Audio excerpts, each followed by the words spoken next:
Mohon perhatian, acara akan segera dimulai. Dimohonkan para hadirin untuk mengaktifkan mode getar pada telepon seluler Anda agar acara dapat berjalan dengan baik. Om Swastiastu.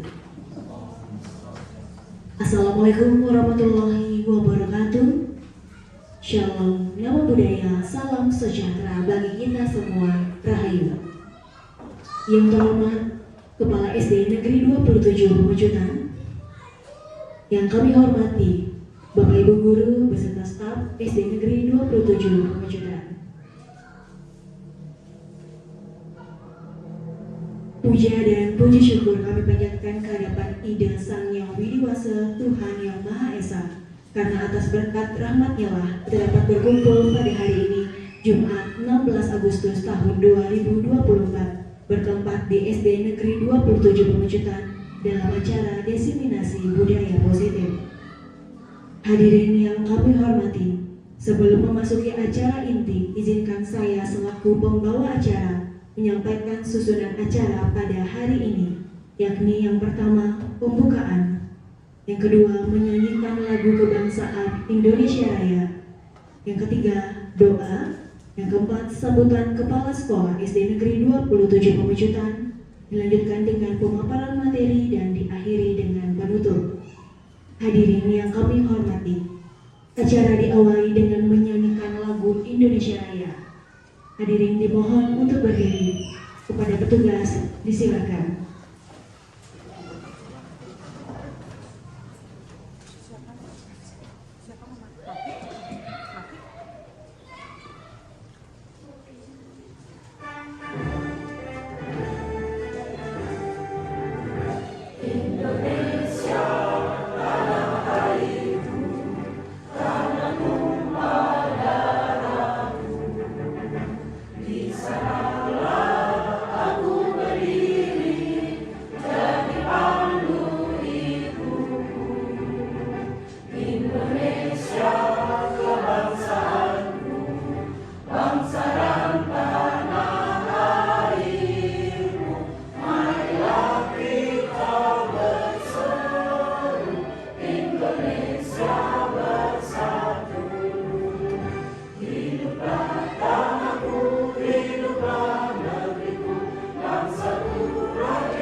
Hadirin dimohon untuk tetap berdiri karena acara selanjutnya akan dilanjutkan dengan doa. Mohon izin untuk memimpin doa. Marilah kita menundukkan kepala sejenak, berdoa agar kegiatan pada hari ini dapat berjalan sesuai dengan harapan kita. Berdoa sesuai dengan kepercayaan masing-masing. Berdoa dimulai.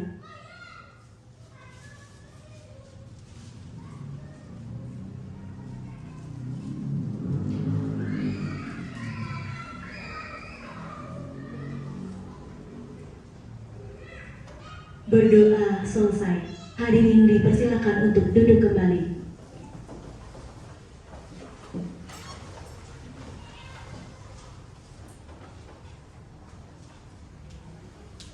Hadirin yang kami hormati, acara dilanjutkan dengan sambutan dari Ibu Kepala SD Negeri 27 Pemecutan. Kepada Ibu, saya persilakan.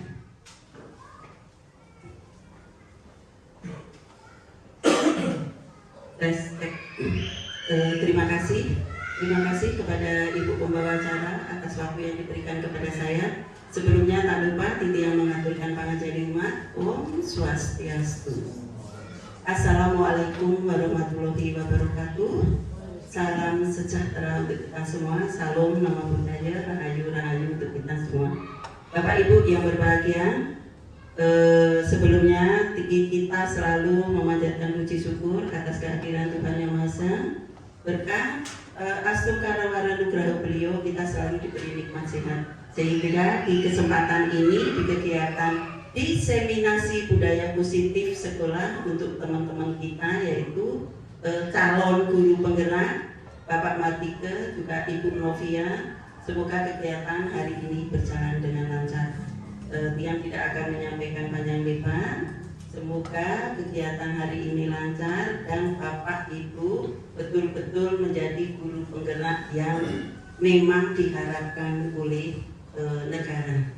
Ya, jadinya betul-betul membawa perubahan ke hal yang lebih baik. Itu aja dari saya. Maka kegiatan diseminasi budaya positif di sekolah yang akan disampaikan oleh Bapak Madi Mardika dan Ibu Novia hari ini Jumat tanggal 16 Agustus 2024 saya nyatakan dibuka dengan resmi. Terima kasih. Ya, selanjutnya mungkin nanti ada penyampaian materi, saya serahkan kembali ke pembawa acara. Saya tutup dengan Parama Santi. Om Santi Santi Santi Om. Wassalamualaikum warahmatullahi wabarakatuh. Salam sejahtera untuk kita semua. Terima kasih.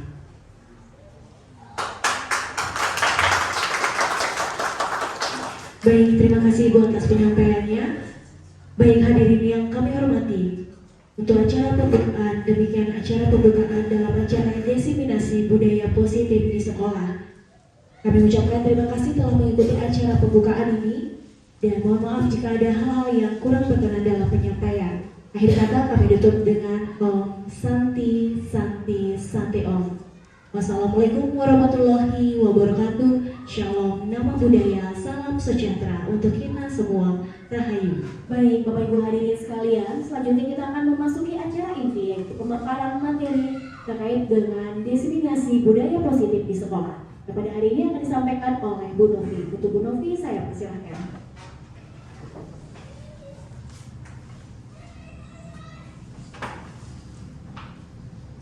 Baik, Bapak Ibu, terima kasih sebelumnya sudah meluangkan waktunya di sini untuk ikut mengikuti kegiatan yang diseminasi budaya positif di SD Negeri 27 Pemajukan.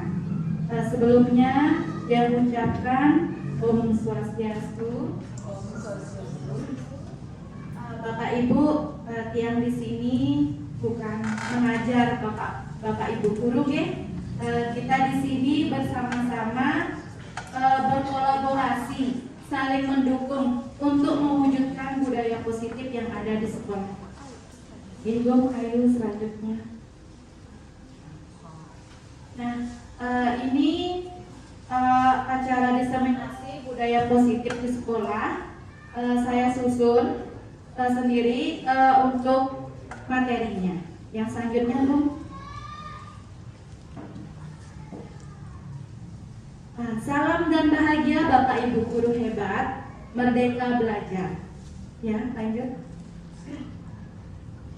Bapak dan Ibu guru hebat SD Negeri 27 Pemajukan, saya yakin sekali Bapak Ibu di sini kita akan belajar bersama, berkolaborasi serta saling mendukung dalam mewujudkan budaya positif di sekolah kita, ya. Yes, di sekolah yang kita banggakan. Baik, Ayo selanjutnya. Nah, ada beberapa topik diseminasi yang akan kita bahas kali ini. Yang pertama itu perubahan paradigma belajar. Kemudian topik yang kedua ada disiplin positif. Yang ketiga motivasi perilaku manusia. Kemudian yang keempat ada kebutuhan dasar. Yang kelima ada topik posisi kontrol restitusi. Yang keenam ada keyakinan kelas. Dan topik yang terakhir adalah segitiga restitusi. Nah, jadi topik yang akan kita bahas ada 7 ya untuk hari ini. Baik, selanjutnya Gung. Nah, topik yang pertama Bapak Ibu yaitu perubahan paradigma belajar. Bapak Ibu pasti sudah mengenal tokoh yang ada di depan ini, ya? Siapa? Kira-kira? Ki Hajar Dewantara. Beliau dikenal sebagai Bapak Pendidikan Indonesia, ya, pelopor pendidikan nasional. Nah, Ki Hajar Dewantara di sini menyatakan bahwa tujuan pendidikan itu ialah menuntun segala kodrat yang dimiliki oleh anak untuk mencapai keselamatan dan kebahagiaan yang setinggi-tingginya, baik sebagai manusia ataupun sebagai anggota masyarakat. Nah, perlu Bapak Ibu ketahui ada 3 faktor di sini yang mendukung. Yang pertama itu murid. Nah, murid yang tumbuh dalam kodrat alam dan kodrat zamannya. Kemudian yang kedua guru. Nah, guru di sini berperan menuntun murid sesuai kodratnya. Kemudian yang ketiga ada sekolah. Jadi sekolah itu menurut Ki Hajar Dewantara adalah tempat persemaian benih-benih kebudayaan. Jadi Ki Hajar Dewantara di sini mengumpamakan sekolah itu sebagai tempat persemaian benih-benih, sedangkan guru di sini diumpamakan sebagai petani, Bapak Ibu. Kemudian murid diumpamakan sebagai tanaman padi atau tumbuhan. Nah, jadi di sini peran guru itu memelihara tumbuhan itu, membuang tanaman-tanaman yang tidak penting. Jadi kita di sini memelihara kodrat alam dan kodrat zamannya. Itu 3 faktor yang mendukung. Kemudian selanjutnya, Gung. Nah, selanjutnya dalam menciptakan lingkungan positif agar terbentuk suatu budaya yang positif, itu adalah suatu proses perjalanan pendidikan yang harus kita jalani. Nah, karena ini merupakan tanggung jawab kita sebagai pendidik, sebagai seorang pemimpin pembelajaran. Jadi kita di sini semuanya sebagai pemimpin pembelajaran, Bapak Ibu, kita mempunyai tanggung jawab yang besar. Ya, suatu lingkungan yang aman dan nyaman akan memberikan murid kesempatan dan kebebasan untuk berproses, belajar, membuat kesalahan, belajar lagi sehingga mampu menerima dan menyerap suatu pembelajaran. Jadi di sini ini kita berperan sebagai pemimpin pembelajaran. Kita sendiri bagaimana menciptakan suasana kelas yang nyaman, aman, menyenangkan bagi peserta didik kita. Karena seperti yang saya ketahui, yang saya dapatkan pengalaman, seperti ini diucapkan Bapak Ibu, tahta tertinggi dari seorang guru bukan dari guru penggerak, bukan guru yang mendapatkan sertifikasi, bukan juga sebagai kepala sekolah atau bahkan jabatan yang tinggi. Tetapi di sini tahta tertingginya adalah apa, Bapak Ibu? Kira-kira ada yang sudah tahu? Apa Bu Yanti? Menurut saya tahta tertinggi seorang guru adalah di mana guru itu dirindukan dan ditunggu kedatangannya oleh seorang siswa. Iya, sangat benar sekali ya. Tepuk tangan dulu Bu Yanti. Baik, Bapak Ibu guru. Jadi tahta tertinggi dari seorang guru nih. Kita kan sebagai Bapak Ibu guru di sini.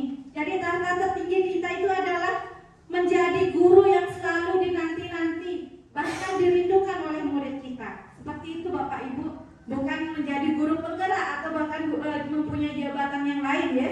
Nah, selanjutnya Bung. Nah, selanjutnya kita masuk pada materi disiplin positif Bapak Ibu.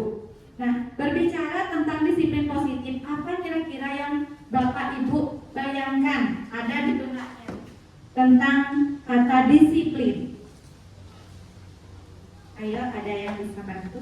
Ya, Mira, Bu Mira.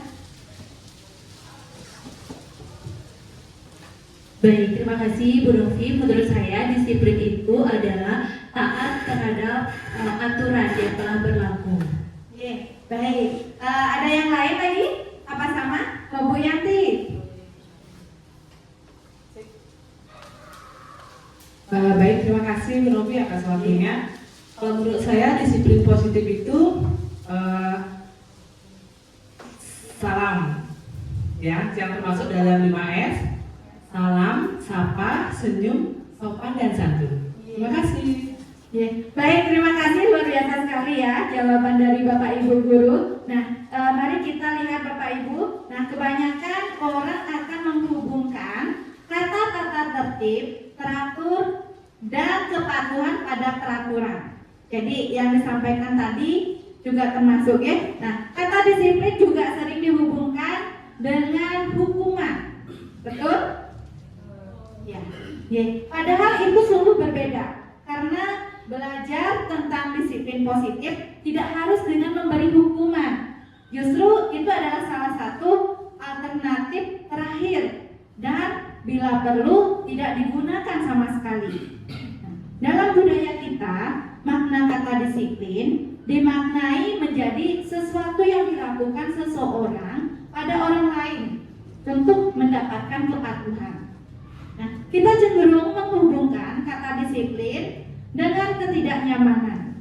Padahal seseorang yang memiliki disiplin diri berarti mereka bisa bertanggung jawab terhadap apa yang dilakukannya karena mendasarkan pada tindakan mereka, pada nilai-nilai kebajikan universal, norma yang dianggap positif. Nah, untuk menciptakan disiplin positif tentunya bukan lagi menggunakan hukuman, melainkan dengan pembiasaan-pembiasaan positif yang murid yakini tentang nilai kebajikan. Next. Nah, disiplin di sini diartikan sebagai bentuk kontrol diri Bapak Ibu. Nah, yaitu belajar untuk kontrol diri agar dapat mencapai tujuan mulia. Tujuan mulia dari penerapan disiplin positif adalah agar terbentuk murid-murid yang berkarakter, disiplin, santun, jujur, peduli, bertanggung jawab, dan merupakan pembelajar sepanjang hayat sesuai dengan standar kompetensi lulusan yang diharapkan. Nah, jadi di sini tugas kita sebagai guru adalah menciptakan murid-murid yang memiliki disiplin diri sehingga mereka bisa berperilaku sesuai dengan nilai-nilai kebajikan. Jadi benar kata Bu Yanti tadi, sesuai dengan 5S ya, salam, senyum, sapa, sopan, dan santun. Itu juga termasuk tindakan disiplin. Next.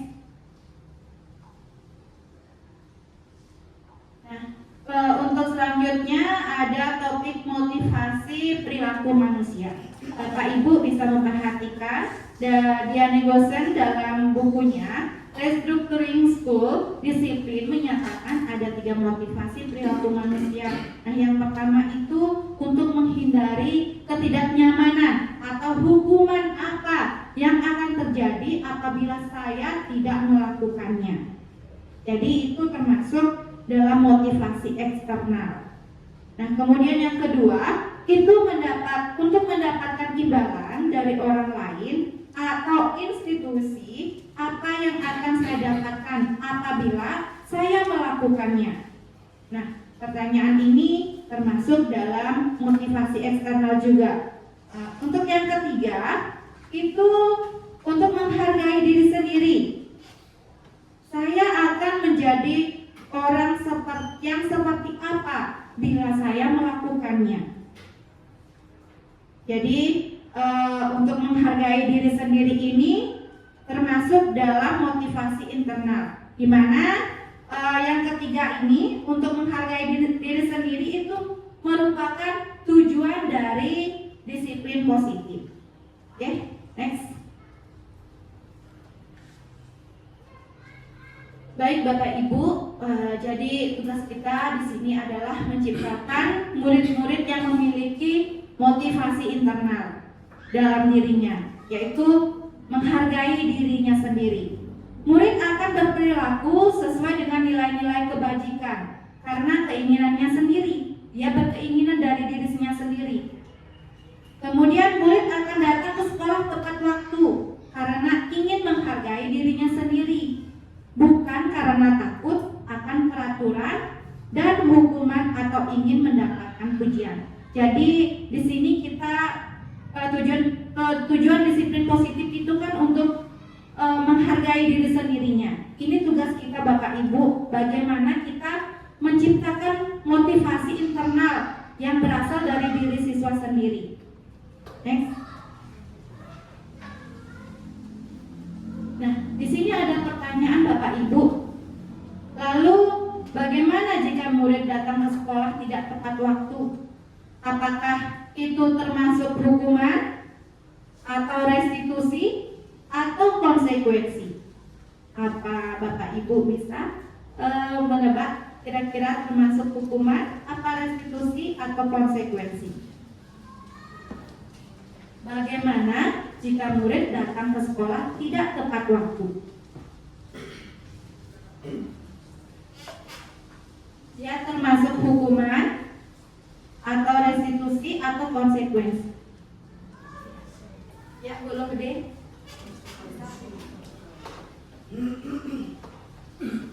Ya, terima kasih waktunya. Jadi menurut saya kalau murid itu tidak datang tepat waktu ke sekolah itu termasuk konsekuensi. Karena biasanya kita pasti sudah mengadakan perjanjian di awal dengan murid, ketika anak tidak masuk atau terlambat datang sekian menit, anak akan mendapatkan konsekuensi, misalnya membersihkan halaman atau apa ya, seperti itu mungkin. Jadi masuk konsekuensi. Makasih.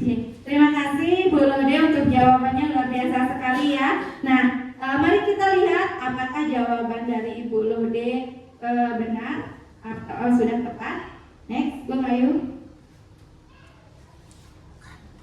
Nah, di sini akan dijelaskan restitusi. Nah, jadi restitusi itu adalah proses menciptakan kondisi bagi murid untuk memperbaiki kesalahan mereka sehingga mereka bisa kembali pada kelompok mereka dengan karakter yang lebih kuat.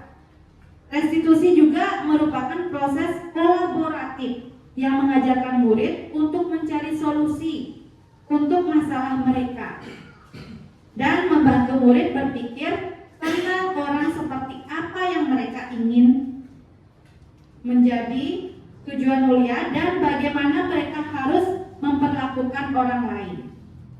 Ini dikutip dari bukunya Gosen tahun 2024 ya, tentang restitusi. Next. Ini lanjutan contoh dari hukuman, konsekuensi, dan restitusi. Nah, untuk hukuman itu sendiri ada 6 kalimat. Bapak Ibu bisa Bapak Ibu perhatikan di papan G. Nah, yang pertama itu murid atau anak belajar menyembunyikan kesalahan. Kemudian mencoba mengontrol anak dengan penguatan negatif. Berikutnya ada dampak pada murid. Murid di sini merasa marah, merasa bersalah, rendah diri, mengasingkan diri. Kemudian ada tiba-tiba tidak diharapkan atau sangat melukai. Nah, selanjutnya dibuat oleh guru. Yang terakhir menyakitkan, guru menjalani konsekuensi dan menyalahkan, mengkritik, menyindir, dan merendahkan. Itu beberapa contoh kalimat dari hukuman. Nah, kemudian di sini ada konsekuensi juga. Bapak Ibu bisa memperhatikan di depan di slide-nya. Nah, murid atau anak belajar taat peraturan. Kemudian ada mencoba mengontrol anak dengan penguatan positif. Ada kehilangan hak, waktu jeda seorang diri, dan penahanan. Berikutnya ada sudah diketahui, masuk akal. Kemudian ada dibuat oleh guru dan murid atau anak. Jadi di sini juga ada kesepakatan antara guru dan murid ya Bapak Ibu ya. Beda tadi dengan hukuman dibuat oleh guru sepihak ya, yang sifatnya mendadak. Kemudian ada membantu guru menyatakan peraturan, melakukan peringatan, dan menerapkan konsekuensi. Nah, itu contoh beberapa kalimat dari konsekuensi. Selanjutnya ada dari restitusi Bapak Ibu, contoh kalimatnya. Yang pertama itu murid atau anak belajar memecahkan masalah. Ya, kemudian ada anak paham bahwa dirinya sendiri yang pegang kendali kontrol. Jadi dia yang memegang kontrol dirinya sendiri ya Bapak Ibu ya. Kemudian ada murid atau anak tidak kehilangan waktu. namun bersemangat untuk memperbaiki diri. Berikutnya berupa undangan untuk mengadakan restitusi. Jadi di sini ketika guru mengetahui ada permasalahan yang dialami oleh siswa tersebut, siswa itu nanti diajak dipanggil dia, tapi di ruang tertutup. Kemudian ada dibuat oleh murid atau anak. Nah, untuk restitusi ini bersama anak sendiri yang membuatnya. Jadi nilai apa yang dia yakini itu yang dibuat oleh murid. Nah, kemudian ada yang terakhir menguatkan. Guru menyebutkan keyakinan kelas, membimbing kerangka acuan berpikir restitusi murid dan anak. Next.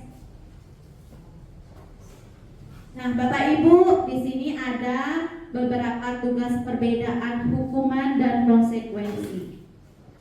Jadi Bapak Ibu bisa pikirkan bersama-sama, atau boleh Bapak Ibu lihat dulu soal nomor 1. Nah, Bapak Ibu, sebelum tiang lupa niki, sebelum tiang menginjak, sebelum kita mengerjakan tugas niki, ada baiknya kita melakukan ice breaking dulu untuk melakukan peregangan, ya. Bapak dan Ibu sebelumnya tahu lagunya tangan ke atas gitu tuh, ya, bisa menggapai bintang. Nah, ayo Bapak Ibu semuanya berdiri dulu.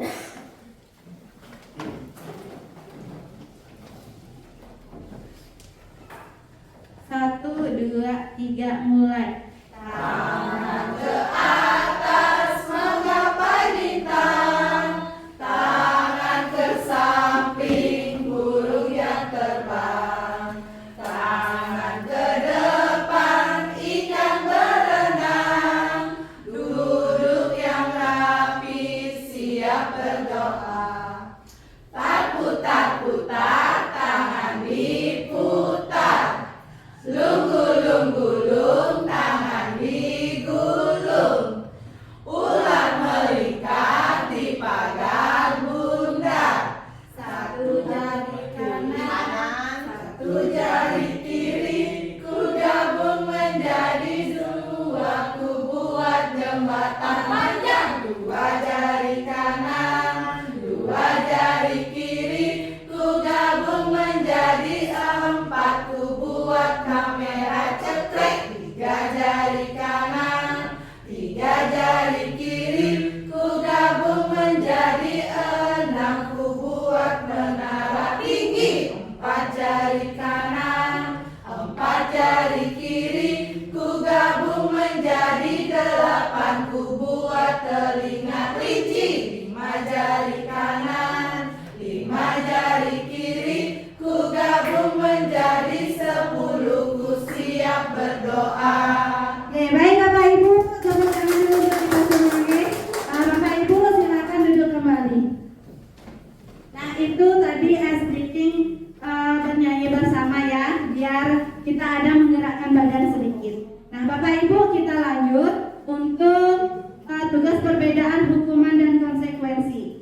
Yang pertama Bapak Ibu, kita perhatikan soal yang pertama, mencatat 100 kali di dalam buku kalimat. Saya tidak akan terlambat lagi karena terlambat ke sekolah. Dia termasuk hukuman atau konsekuensi? Hukuman. Ya Bapak Ibu, ya Bu Yanti.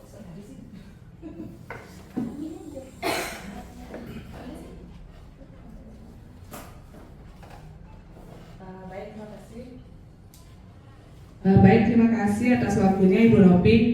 Mencatat 10 kali dalam buku kalimat, saya tidak akan terlambat lagi karena terlambat, maksudnya saya tidak akan terlambat lagi datang ke sekolah, itu maksudnya nggih. Kalau menurut saya itu termasuk hukuman karena anak tersebut disuruh mencatat berkali-kali kalimat yang sama.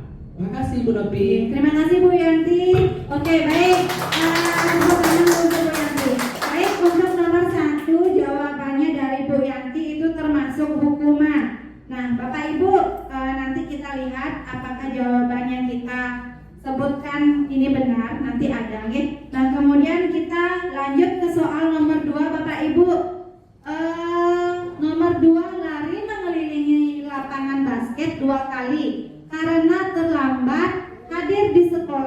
apakah itu termasuk hukuman atau konsekuensi? Ayo Bapak Ibu, ada yang mewakili? Pak Murad, silakan. Baik, terima kasih atas waktunya Bu Novi. Untuk yang pernyataan nomor 2, lari mengelilingi lapangan basket 2 kali karena terlambat hadir di sekolah.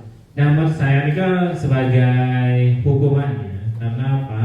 Itu bukan konsekuensi dari keterlambatan. Itu hukuman, bukan konsekuensi ya. Itu hukuman. Jadi jawaban Pak Murad hukuman ya untuk Ya, nomor 2. akhirnya. Baik. Nomor 1 tadi hukuman, nomor 2 juga hukuman. Nah, sekarang kita ke soal nomor 3 Bapak Ibu. Murid diminta untuk push up 15 kali karena tidak menggunakan masker ke sekolah. Ini termasuk konsekuensi atau hukuman? Ayo Pak, bagus.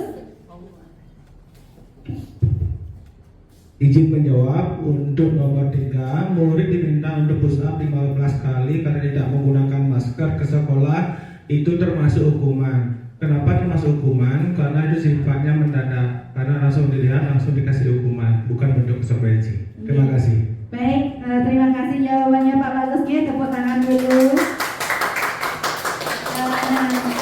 Baik Bapak Ibu, kita lanjut ke soal berikutnya, yaitu menggantikan kertas tugas teman yang telah dicoret-coret. Nah, ini termasuk hukuman atau konsekuensi Bapak Ibu? Ya, bisa Pak. Ya, terima kasih atas waktunya. Menggantikan kertas tugas teman yang telah dicoret-coret itu menurut saya adalah konsekuensi, karena dia kan sudah mencoret-coret kertas temannya, jadi dia harus menggantikan kertas tersebut. Terima kasih. Terima kasih Miss Eva. Tepuk tangan luar biasa sekali ya. Nah, baik, untuk selanjutnya pertanyaan kelima, membersihkan tumpahan air di meja tulis karena tersenggol pada saat belajar. Ini termasuk hukuman atau konsekuensi Bapak Ibu? Konsekuensi, baik. Oke, jawabannya disimpan dulu ya. Kemudian untuk yang nomor 6, murid disuruh untuk mengenakan sepatu seharian di sekolah karena tidak mengenakan sepatu hitam. Apakah ini termasuk konsekuensi atau hukuman? Hukuman. Apa ada yang bisa memberikan alasan kenapa bisa dikatakan hukuman? Ya, mungkin sedikit Bu. Jadi mungkin yang dimaksud di depan itu adalah murid disuruh tidak mengenakan sepatu seharian di sekolah karena tidak mengenakan sepatu hitam. Jadi di sini yang saya tangkap murid itu disuruh telanjang kaki atau nyeker ya seharian di sekolah karena tidak menggunakan sepatu hitam. Jadi menurut saya itu termasuk hukuman karena seperti tadi itu spontan dilakukan. Ketika melihat anak atau murid itu tidak menggunakan sepatu hitam, langsung di tempat kita suruh lepaskan sepatunya, jangan pakai sepatu seharian. Nah, itu termasuk hukuman. Terima kasih. Baik, luar biasa sekali ya jawabannya Bu Lode. Tepuk tangan dulu. Nah, baik Bapak Ibu, kita ke pertanyaan yang terakhir. Lari mengelilingi lapangan basket 2 kali karena terlambat 10 menit untuk pelajaran PJOK. Apakah ini termasuk hukuman atau konsekuensi? Hukuman? Mulai beda. Ayo Bapak Ibu, konsekuensi apa hukuman? Hukuman? Baik Bapak Ibu, mari kita lihat jawaban Bapak Ibu tadi apakah benar. Ayo next go. Ya, Bapak Ibu bisa melihat ya jawabannya tadi. Untuk yang nomor 1, mencatat 100 kali di dalam buku kalimat saya tidak akan terlambat lagi karena terlambat ke sekolah, itu termasuk hukuman. Kemudian yang kedua, lari mengelilingi lapangan basket 2 kali karena terlambat hadir di sekolah, termasuk hukuman juga. Kemudian yang ketiga, murid diminta untuk push up 15 kali karena tidak menggunakan masker ke sekolah. Jadi ini juga termasuk hukuman.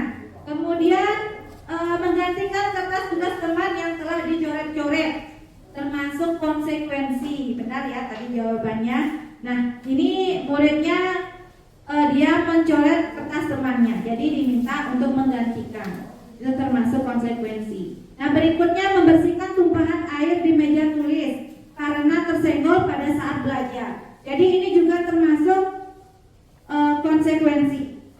Berikutnya, murid disuruh untuk mengenakan sepatu seharian di sekolah karena tidak mengenakan sepatu hitam. Mungkin di sini maksudnya tidak mengenakan sepatu ya Bapak Ibu.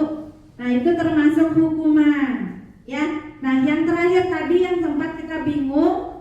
Nah, lari mengelilingi lapangan basket 2 kali karena terlambat 10 menit untuk pelajaran PJOK itu termasuk konsekuensi karena di sini dia terlambat 10 menit pas pelajaran PJOK. Ada konsekuensinya dia terlambat, berarti sebelumnya guru dan murid ada kesepakatan. Next. Nah, selanjutnya kita masuk ke 9 ciri-ciri restitusi Bapak Ibu. Nah, seperti yang ada di slide, nah itu ada 9 ciri-ciri restitusi Bapak Ibu. Yang pertama, bukan untuk menebus kesalahan, namun untuk belajar dari kesalahan. Kemudian yang kedua, memperbaiki hubungan. Yang ketiga, tawaran, bukan paksaan. Jadi dia termasuk menawarkan atau memberikan pilihan ya untuk menyelesaikan masalahnya. Kemudian yang keempat, restitusi menuntun untuk melihat ke dalam diri. Yang kelima, restitusi mencari kebutuhan dasar yang mendasari tindakan. Di sini Bapak Ibu nanti akan membahas juga tentang kebutuhan dasar yang perlu diperhatikan ya Bapak Ibu ya. Kemudian yang keenam itu restitusi diri adalah cara yang paling baik. Kemudian nomor 7, restitusi fokus pada karakter bukan tindakan. Kemudian yang ke-8, restitusi fokus pada solusi. Dia berfokus pada penyelesaian masalah, bukan menyalahkan, menyindir, mengkritik. Kemudian yang terakhir, restitusi itu mengembalikan murid yang berbuat salah pada kelompoknya. Nah, itu tadi 9 ciri-ciri restitusi yang dapat yang sampaikan. Nah, selanjutnya next. Nah, Bapak Ibu tadi yang sempat menyampaikan kita akan membahas tentang kebutuhan dasar manusia. Jadi kita sebagai manusia di sini memiliki beberapa kebutuhan dasar Bapak Ibu ya. Baik Bapak Ibu sendiri maupun siswa kita sendiri masing-masing mempunyai kebutuhan dasar yang harus dipenuhi.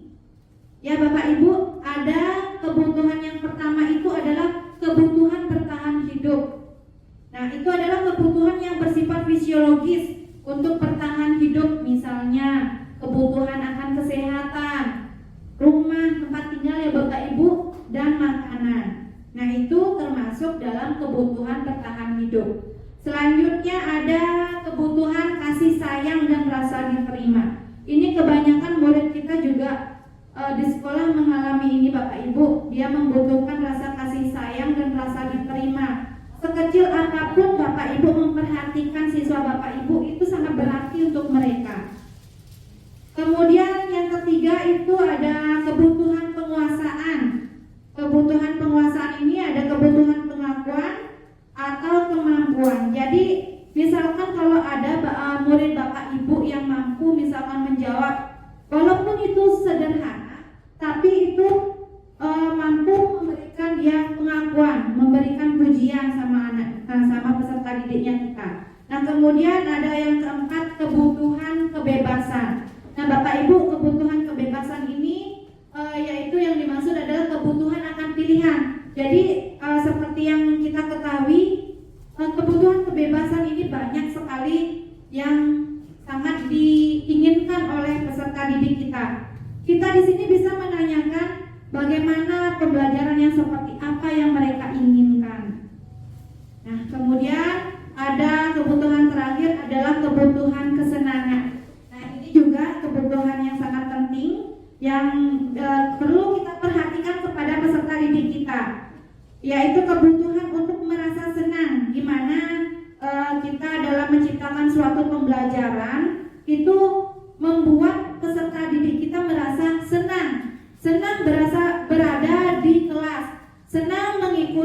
pembelajaran yang kita ajarkan kepada peserta didik kita. Nah, Bapak Ibu, itu kebutuhan dasar manusia ada 5 yang perlu kita perhatikan Bapak Ibu, yang mungkin nanti Bapak Ibu bisa terapkan dan laksanakan nanti ketika Bapak Ibu mengajar di sekolah. Next.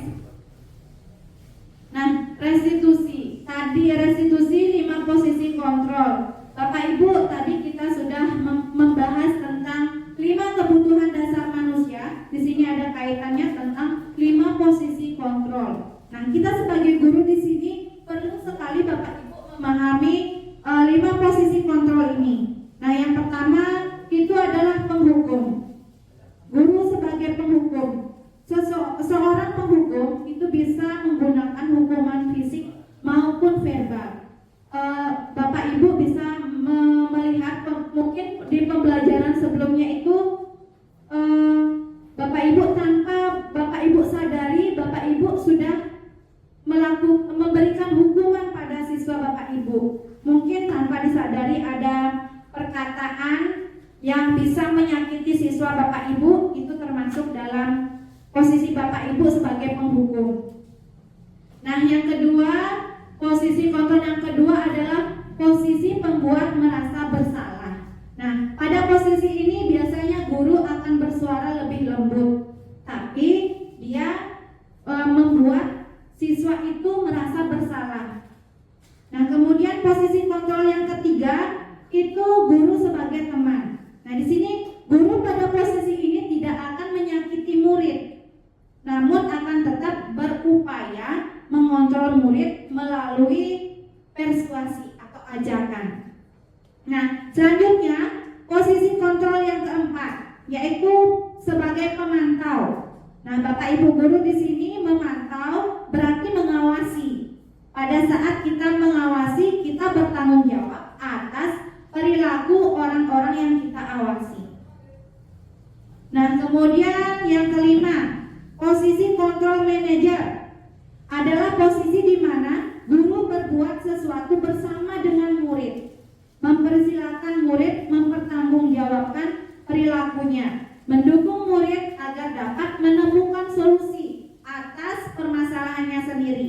Jadi Bapak Ibu, tujuan dari diseminasi budaya positif atau untuk mewujudkan budaya positif ini, kita ada di posisi manajer ya Bapak Ibu, karena di sini posisi manajer itu kita bersama-sama murid menyelesaikan suatu permasalahan. Ya, next. Nah, Bapak Ibu, ini ada tabel tentang 5 posisi kontrol. Yang pertama itu penghukum. Guru berbuat menghardik, menunjuk-nunjuk, menyakiti, menyindir. Nah, itu termasuk penghukum Bapak Ibu. Kemudian ada guru berkata, kalau kamu tidak melakukannya, awas ya, rasakan. Nah, ternyata kalimat itu termasuk penghukum Bapak Ibu, termasuk hukuman verbal ya. Nah, kemudian hasil dari tindakan hukuman yang tanpa kita sadari kita lakukan itu anak akan memberontak, menyalahkan orang lain, berbohong. Karena dia takut dihukum, akhirnya dia berbohong. Nah, kemudian kalian dengan kaitan dengan dunia berkualitas. Nah, di sini murid meletakkan guru di luar dunia berkualitas. Kemudian murid berkata, biarkan saja, nanti juga marah-marah lagi. Nah, kemudian dampak pada murid, mengulangi kesalahan. Murid akan terus mengulangi kesalahan lagi. Nah, kemudian ada membuat rasa bersalah. Nah, guru berbuat berceramah dan mengatakan seharusnya, ibu kecewa sekali sama kamu. Ya, seperti itu kata-kata yang diucapkan. Nah, tanpa kita sadari, kata-kata itu ternyata membuat murid kita itu merasa bersalah. Ya, kemudian guru berkata, kamu seharusnya, kamu sudah tahu, ibu lelah sekali mengatakannya, ibu stres.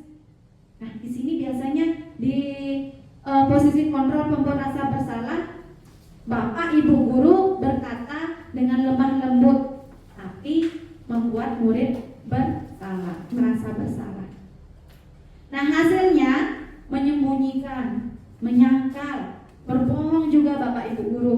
Nah, kemudian kaitan dengan dunia berkualitas. Murid meletakkan guru di dalam dunia berkualitas.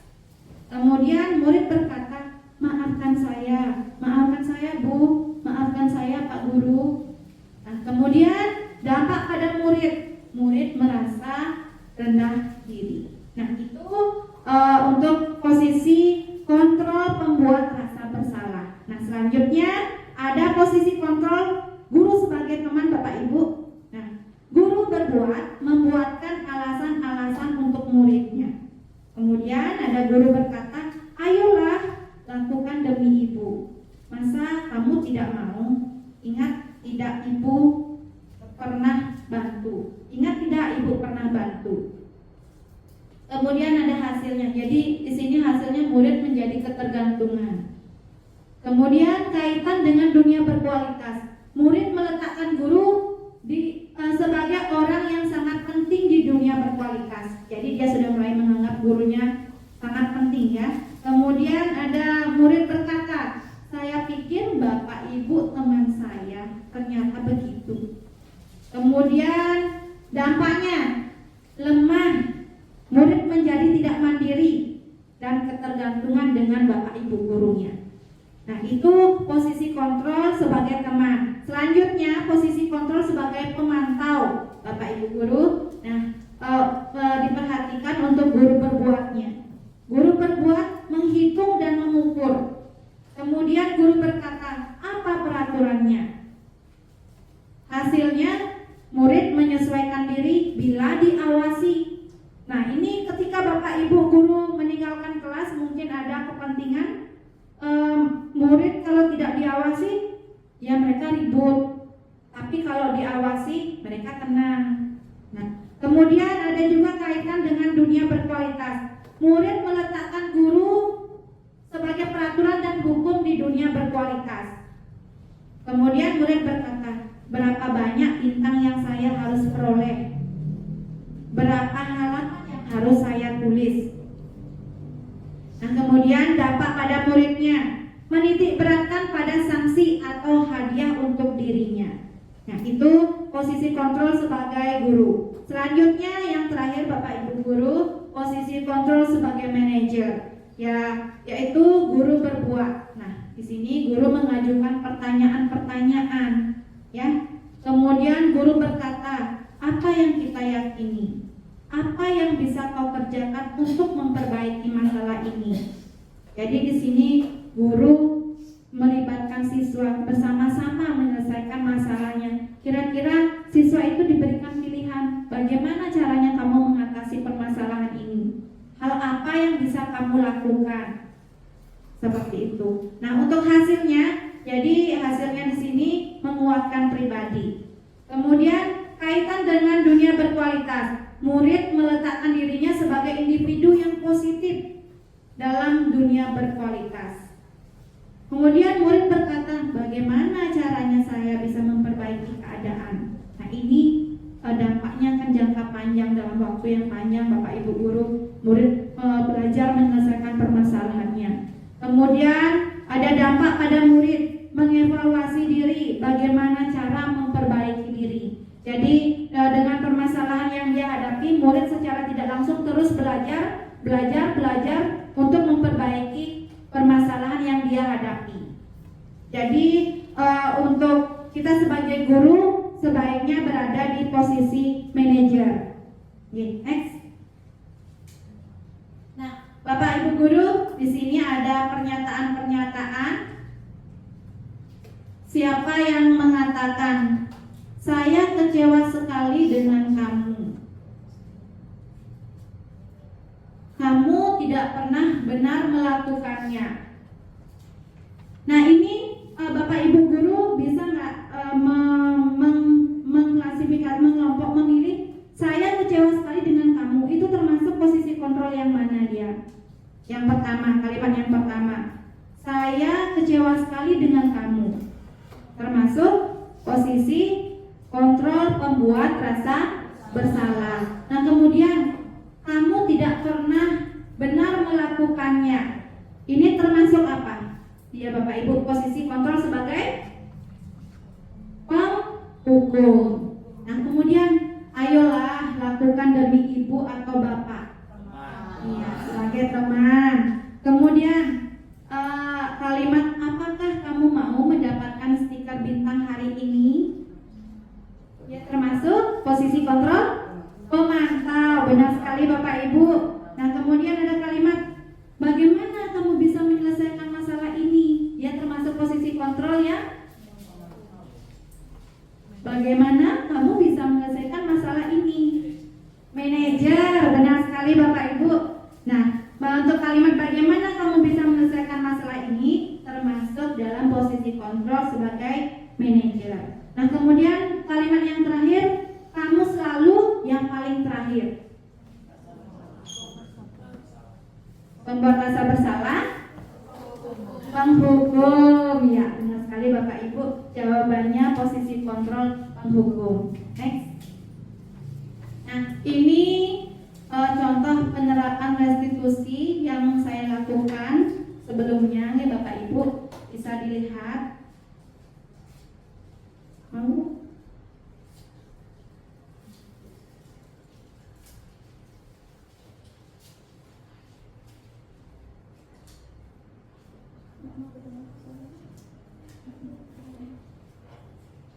Nah, itu Bapak Ibu, next aja Bu.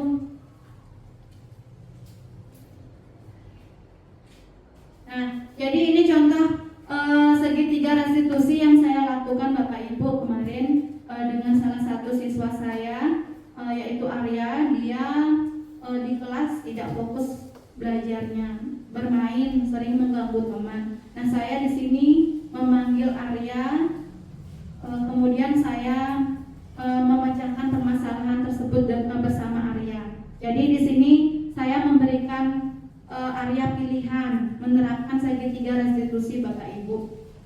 Next aja Bu. Nah, ini Bapak Ibu segitiga restitusi yang saya terapkan sebelumnya. Nah, yang pertama itu ada menstabilkan identitas. Jadi tahapan segitiga restitusi itu ada 3. Yang pertama itu adalah menstabilkan identitas. Kemudian yang kedua ada validasi tindakan yang salah. Nah, yang terakhir itu menanyakan keyakinan. Nah, untuk menstabilkan identitas, ini setiap contoh kalimatnya Bapak Ibu, contoh kalimat yang bisa Bapak Ibu gunakan. Setiap orang pasti pernah melakukan kesalahan. Kemudian kamu bukan satu-satunya yang pernah melakukan ini. Itu contoh kalimat dalam menstabilkan identitas Bapak Ibu. Seperti ini ketika kita menyelesaikan permasalahan yang dihadapi oleh murid. Jadi kita stabilkan dulu identitasnya tanpa kita mengkritik dia, menyalahkan. Jadi kita menanyakan ini, mengatakan hal ini kepada murid. Jadi dia merasa aman di sini. Nah, kemudian tahapan yang kedua dari segitiga restitusi itu adalah validasi tindakan yang salah. Kamu tentu punya alasan mengapa melakukan itu. Ibu, Bapak Ibu bisa mengatakan hal seperti itu sama murid dengan muridnya. Kemudian, adakah cara yang lebih efektif untuk mendapatkan apa yang kamu butuhkan? Mungkin ada murid yang membutuhkan kasih sayang atau perhatian dari temannya. Mungkin di sini diberikan pilihan dia. Apakah ada cara yang lebih positif? Ya, jadi ini memvalidasi tindakan yang salah. Tanpa kita harus menilai dia, kamu jangan seperti itu, tanpa kita harus berkata kasar yang menyakiti hati murid kita. Nah, selanjutnya tahapan yang terakhir yaitu menanyakan keyakinan. Nah, tentu kita sudah membuat keyakinan kelas bersama murid kita. Baik itu Bapak Ibu guru mata pelajaran, tentu mempunyai keyakinan kelas pada murid yang diajarkan. Nah, di sini Bapak Ibu menanyakan keyakinannya. Keyakinan kelas apa yang telah kita sepakati? Misalkan datang tepat waktu, muridnya ada datang terlambat, tanyakan. Keyakinan kelas apa yang telah kamu langgar? Tanyakan seperti itu. Kemudian kamu ingin menjadi orang yang seperti apa? Ditanyakan baik-baik dengan muridnya. Jadi murid itu di sini merasa dia menemukan, mempunyai penguatan Bapak Ibu. Nah seperti itu. Next. Nah ini kesimpulannya Bapak Ibu, segitiga restitusi itu merupakan sebuah tahapan untuk memudahkan para guru dan orang tua dalam melakukan proses untuk menyiapkan anaknya untuk melakukan restitusi. Kemudian segitiga restitusi itu adalah suatu proses dialog yang dijalankan oleh guru atau orang tua agar dapat menghasilkan murid yang mandiri dan bertanggung jawab. Nah, proses dialog digambarkan pada ketiga sisi pada segitiga restitusi. Next. Nah, Bapak Ibu tadi sudah sempat yang jelaskan untuk menstabilkan identitas itu membuat anak yang merasa gagal karena berbuat salah menjadi positif terhadap dirinya. Nah, contoh perkataan yang bisa Bapak Ibu guru terapkan nanti dengan siswanya. Yang pertama itu berbuat salah itu hal yang manusiawi. Kedua, tidak ada manusia yang sempurna. Yang ketiga, Bapak Ibu juga buat salah, pernah membuat kesalahan. Kemudian kita pasti bisa menyelesaikan permasalahan ini. Kemudian Bapak Ibu tidak tertarik untuk mencari tahu siapa yang benar, siapa yang salah. Bapak Ibu lebih tertarik untuk menyelesaikan masalah. Kemudian yang terakhir, kalau kamu menyalahkan dirimu sendiri terus-menerus, apakah kamu bersikap baik pada dirimu sendiri? Nah, Bapak Ibu bisa menerapkan kalimat-kalimat berikut untuk menstabilkan identitas siswa nantinya jika ada siswa yang bermasalah. Next. Nah, yang tahapan yang kedua itu ada validasi tindakan yang salah, di mana validasi tindakan yang salah ini membantu murid mengenali basic atau kebutuhan dasar yang ingin dipenuhinya ketika melakukan kesalahan itu. Nah, pada dasarnya setiap tindakan manusia tujuannya adalah memenuhi kebutuhan dasar. Apakah itu penguasaan, kebebasan, kesenangan, kasih sayang, maupun kebutuhan akan bertahan hidup. Nah, Bapak Ibu bisa menggunakan beberapa contoh kalimat ini. Yang pertama itu kamu bisa saja kan melakukan hal yang lebih buruk, tapi kamu tidak melakukannya kan? Nah, kemudian yang kedua, kamu pasti punya alasan mengapa melakukannya. Yang ketiga, apa yang penting bagi kamu? Kemudian kalimat yang keempat, kamu boleh tetap berusaha menjaga sikap itu, tapi tambahkan sikap yang lain, yang baru. Selanjutnya, maukah kamu belajar cara lain untuk mendapat yang kamu butuhkan tanpa harus memukul? Nah, kalimat terakhir yang bisa Bapak Ibu gunakan, apakah kamu bisa melakukan dengan lebih baik besok lagi? Nah, seperti itu Bapak Ibu contoh validasi tindakan yang salah. Next. Nah, menanyakan keyakinan. Di sini anak melihat kesalahannya dihubungkan dengan norma sosial dan nilai-nilai yang mendasari manusia berinteraksi dengan orang lain. Contoh beberapa kalimat yang bisa Bapak Ibu guru terapkan nanti. Yang pertama, apa nilai yang kita percaya di kelas atau sekolah kita? Kemudian nilai-nilai universal apa yang telah kita sepakati? Kemudian kalimat selanjutnya, kelas yang ideal itu seperti apa sih? Kemudian kamu ingin jadi anak seperti apa? Dan yang terakhir, apa yang kamu rasakan ketika kamu melakukan itu? Kamu menjadi orang yang seperti apa? Nah, itu beberapa contoh kalimat untuk menanyakan keyakinan kelas. Next. Nah, ini ada beberapa contoh Bapak Ibu yang saya ambil tentang budaya positif yang sudah kita lakukan di sekolah, ya. Ini di sekolah kita Bapak Ibu. Pertama itu gambar saya sendiri dan siswa, di mana terjadi interaksi yang positif, murid datang langsung kita menyapa, memberi salam, ya. Kemudian ada gambar yang kedua di tengah-tengah itu proses persembahyangan kita di hari purnama. Kemudian ada yang ketiga, kegiatan senam bersama yang selalu rutin kita lakukan bersama. Nah, ini menumbuhkan kerjasama kita, kekompakan sekolah kita. Next.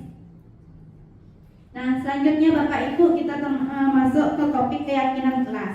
Nah, mengapa keyakinan kelas? Mengapa tidak peraturan kelas saja? Pasti Bapak Ibu bertanya dalam hatinya, mengapa harus keyakinan kelas? Mengapa tidak peraturan saja? Nah, ada pertanyaan di bawahnya Bapak Ibu. Mengapa kita memiliki peraturan tentang penggunaan helm pada saat mengendarai kendaraan roda 2 atau motor? Tujuannya untuk apa? Untuk berlindung keselamatan. Baik, nanti kita lihat apakah jawabannya benar. Yang kedua, mengapa kita memiliki peraturan tentang penggunaan masker dan mencuci tangan setiap saat? Untuk pencegahan penyakit, keselamatan dan kesehatan. Baik, Bapak Ibu, kita lihat apakah jawabannya benar. Next. Nah, jawaban yang paling mungkin Bapak Ibu yang pertama benar sekali, sudah dijawab ya, untuk keselamatan. Kemudian yang kedua untuk kesehatan dan juga keselamatan. Next. Nah, Bapak Ibu, ini nilai-nilai keselamatan atau kesehatan yang kita sebut sebagai suatu keyakinan. Bapak Ibu yakin dengan Bapak Ibu memakai masker saya akan sehat, bisa mencegah polusi udara. Dengan saya memakai helm, saya akan selamat berkendara di jalan. Saya akan aman. Bapak Ibu sudah meyakini hal itu. Nah, jadi keyakinan itu adalah nilai-nilai kebajikan universal yang disepakati secara tersirat dan tersurat, lepas dari latar belakang suku, negara, bahasa maupun agama. Jadi nilai-nilai itu sudah melekat pada diri Bapak Ibu. Bapak Ibu memakai helm atau untuk keselamatan. Bapak Ibu memakai masker biar saya sehat, biar tidak terkena polusi udara seperti itu. Nah, kegiatan-kegiatan apa saja yang bisa dilakukan agar dapat menentukan keyakinan suatu sekolah atau keyakinan kelas? Nah, yang pertama itu menciptakan program kebajikan. Yang kedua, pembentukan keyakinan sekolah atau kelas. Nah, ada syaratnya dalam membentuk keyakinan kelas. Yang pertama, keyakinan kelas bersifat lebih abstrak daripada peraturan yang lebih rinci dan konkret. Kemudian keyakinan kelas berupa pertanyaan-pertanyaan universal. Ketiga, pernyataan keyakinan kelas senantiasa dibuat dalam bentuk positif, jadi menggunakan kalimat positif Bapak Ibu. Nah, kemudian keyakinan kelas hendaknya tidak terlalu banyak sehingga mudah diingat dan dipahami oleh semua warga kelas. Selanjutnya, keyakinan kelas sebaiknya sesuatu yang dapat diterapkan di lingkungan tersebut. Kemudian yang terakhir, semua warga kelas hendaknya ikut berkontribusi dalam pembuatan keyakinan kelas lewat kegiatan curah pendapat. Ya, jadi kita di sini membuat keyakinan kelas itu harus melibatkan semua, misalkan di kelas ini, semua anak didik yang ada di kelas ini kita libatkan. Next. Nah, ada beberapa langkah sudah saya jelaskan tadi untuk membuat keyakinan kelasnya. Next, Bu.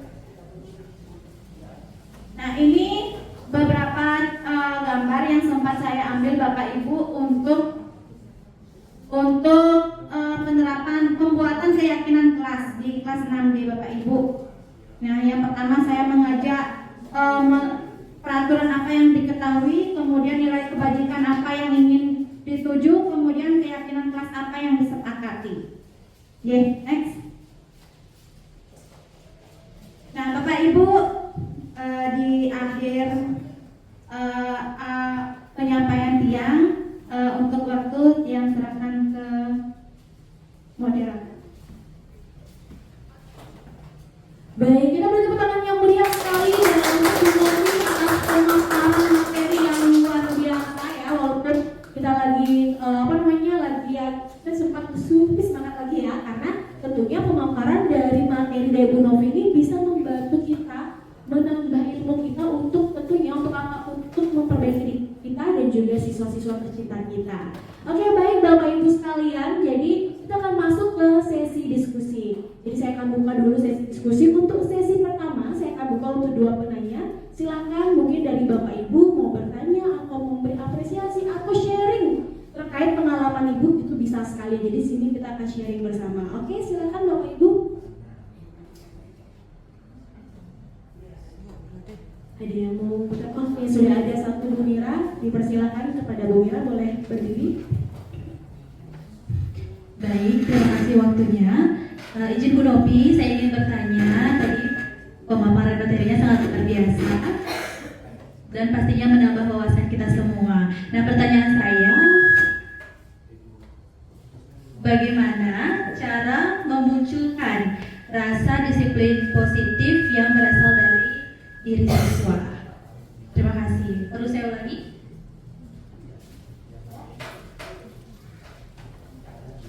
Oke, terima kasih. Beri tepuk tangan kepada Bu Mira. Luar biasa sekali pertanyaannya, sudah dicatat ya Bu Novia. Baik, untuk satu orang penanya lagi di sesi pertama ini. Ada lagi yang ingin bertanya? Oke, ada dari Bu Lode.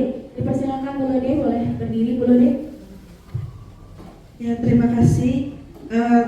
Seperti yang sudah disampaikan dalam materi tadi, tentang keyakinan kelas. Nah, keyakinan kelas itu yang membuat adalah seluruh warga yang ada di kelas. Nah, mungkin tidak keyakinan sekolah itu dibuat. Jadi yang membuat adalah guru dan juga siswa. Jadi seluruh warga sekolah. Terima kasih. Oke, tepuk tangan sekali lagi untuk Bu Lode. Terima kasih pertanyaan yang luar biasa. Bagaimana Bu Novi, langsung ditanggapi? Oke, saya persilakan. Baik, terima kasih untuk pertanyaannya. Yang pertama dari Bu Mira, bagaimana memunculkan disiplin positif pada diri siswa. Nah, mungkin yang pertama yang bisa kita lakukan itu adalah dengan mengajak siswa untuk memperhatikan kebutuhan apa yang dia inginkan. Kemudian setelah itu kita bisa mengajak siswa untuk bagaimana menghargai dirinya sendiri. Kemudian kita juga bisa menanamkan posisi terima kontrol guru itu. Oke, seperti itu Bu Mira, apa bisa diterima? Untuk Bu Lode, bisa diulang pertanyaannya? Ya, jadi tadi kita sempat mendengar tentang keyakinan kelas. Keyakinan kelas itu dibuat oleh seluruh anak dan juga guru yang ada di kelas. Jadi kalau misalnya bisa tidak kalau kita membuat keyakinan sekolah, jadi dibuatnya oleh seluruh warga sekolah. Mungkin untuk membuat keyakinan sekolah, jadi kita melibatkan seluruh warga yang ada di sekolah ya, baik itu dari bapak ibu guru, dari siswa juga. Ya, kalau untuk membuat keyakinan sekolah dari guru, keyakinan guru yang mungkin bisa ya Bu Lode ya, karena kalau kita membuat keyakinan seluruh sekolah itu kita harus mengajak siswa bagaimana dia menginginkan nilai-nilai kebajikan apa yang dia inginkan. Kemudian kalau mungkin kita berawal dari guru dulu, dan kita ajak bersama-sama rekan guru. Seperti yang pertama, kita ajak dulu dia menuliskan peraturan-peraturan yang dia ketahui, misalkan tidak terlambat datang ke sekolah. Nah, bisa kita lihat, oh jadi nilai kebajikan yang dituju oleh guru ini adalah disiplin. Jadi mungkin dari nilai kebajikan itu kita bisa ubah menjadi kalimat positif, datanglah tepat waktu.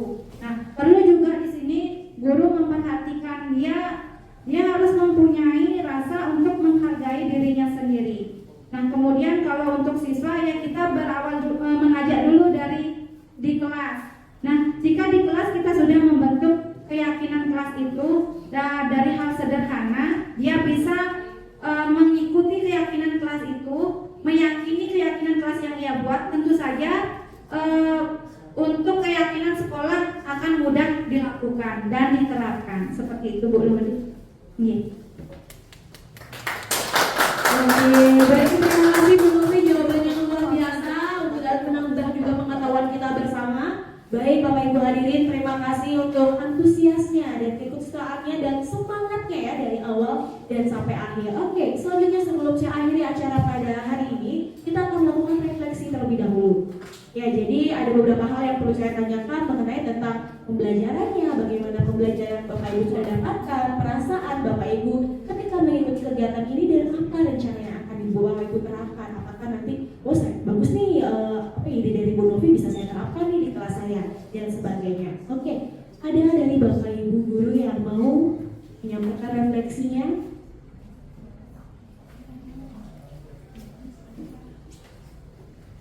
Oke, sudah ya. Jadi dari Bu Yanti, persilakan Bu Yanti. Boleh berdiri ya Bu ya. Baik, terima kasih atas waktunya Bu Ayu. Saya coba menjawab refleksi yang pertama ya. Hal baru yang mengubah paradigma saya setelah mengikuti sesi ini adalah dari awal saya tuh mengira bahwa tuh saya selalu memberikan hukuman kepada siswa. Ternyata setelah mengikuti sesi dari Ibu Novi hari ini, saya tahu apa itu hukuman, apa itu konsekuensi, dan apa itu restitusi, ya, gitu yang saya tangkap hari ini. Jadi mungkin kedepannya saya akan menerapkan kepada siswa-siswa saya di kelas sebelum saya menunjuk dia bahwa kamu tuh salah, kamu harus begini. Dari sesi ini saya bisa belajar. Terima kasih waktunya.